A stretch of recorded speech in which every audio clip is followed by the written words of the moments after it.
How long have you been working at the running company, Dan?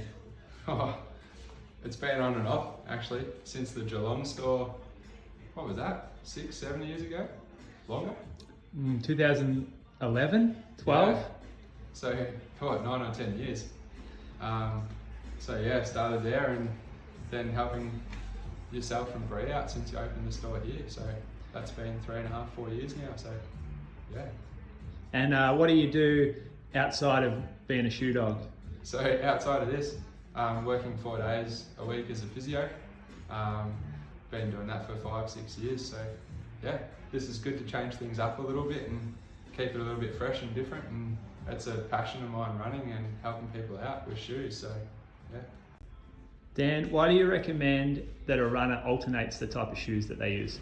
So a few reasons there. I think you got to look at what you want to achieve with rotating your shoe, whether that be performance. So that's probably one thing. If you want to reduce load or change the load on your body, then you're potentially going to have a reduced risk of injury. And the other thing is probably just fun. Like, who doesn't like having a couple of different shoes to choose between? Dan, what sort of shoes do you use and how are they different from your normal jogging shoe? Yeah, so use a few different shoes, and I think it depends on what purpose you want to serve. So if you're out on the trails, you want a shoe that's going to give you some traction, especially in the wet. It wants to be stable and you want to have some good ground feel underfoot. So they're probably the things that I'd use for trail. If you're on the track, you want something fast, you want something snappy, it wants to be lightweight. So you're looking at spikes or racing flats, and you can't do big Ks in that shoe because it's often not that comfortable.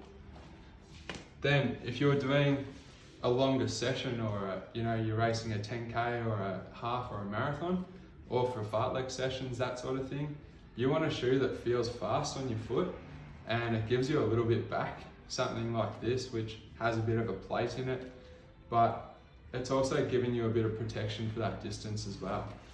And then if you're going for your longer run, you want some cushion.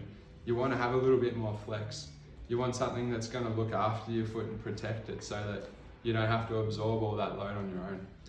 So out of this range, how would you break it up percentage-wise? Would you say about 80% of the time you'd wear your training shoe, the big shoe? Yeah, I think probably 70, 80% of the time, you're probably wearing that big shoe. If you're out on the trail, this might be your 10% shoe. This is probably a 5% shoe, if that. And then this other guy could be somewhere in the range of 10 or 20%. It really depends on the sort of running you do. So, yeah. So ideally, how many shoes should you have? That's a good question. It really depends on what sort of runner you are. Like, if you're just doing park run on the weekend and 1 or 2 runs, 1 shoe might be enough for you, maybe 2. But if you're doing some really big Ks and you're doing a lot of different niche type running, a bit of trail, a bit of track, that's probably where you might have 3 or 4 shoes. So it really does depend on the person and the type of runner you are. How can specific shoes directly change load on certain areas of the body, Dan? Yeah, so that's a good question. So one thing we need to remember that when we run, it's the same load, but we distribute it differently in different places. So a shoe can change that. So if you run, for example, with a lower offset, and what we mean is that the transition from heel to toe is less.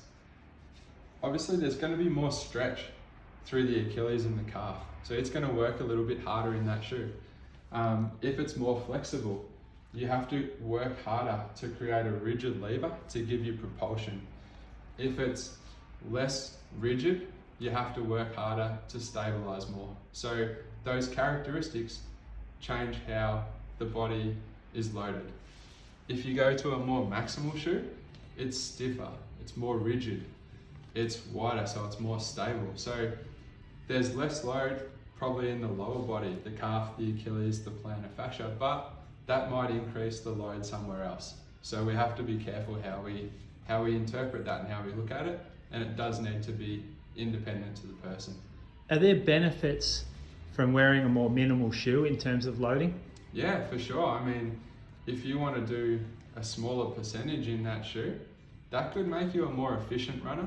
It might make you a little bit stronger and it might actually, improve how you transition through your running technique. And is this, so if someone comes in the store with a specific injury, that's one of the things we might look at, right? In terms of sort of taking load off their injured tissue. Yeah, that's right. It's definitely a consideration, because if somebody was to come in, for example, with a big past history of Achilles problems, and you put them in a shoe with a really low drop, that's going to load that up more. So we probably want to look at it and be a little more safe and go, well, let's stick with a shoe that has a higher heel to toe offset. Yeah. So there's different characteristics. And what about shoes that have medial support in them? If you've been in that type of shoe for a long time, is there benefit in changing load to allow the foot to pronate more, say in a neutral shoe? Yeah, and this is an example of a shoe that is really structured medially. So, essentially it's trying to block your foot from rolling across.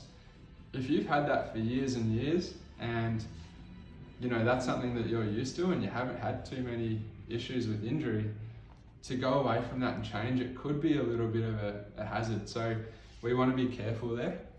A shoe that's a little softer, and this is an example, you're going to get a little bit more movement. You're going to work a little harder to stabilize. So if you wanted to transition to this, that discussion would be around how you do that and making sure it's a gradual introduction to that shoe.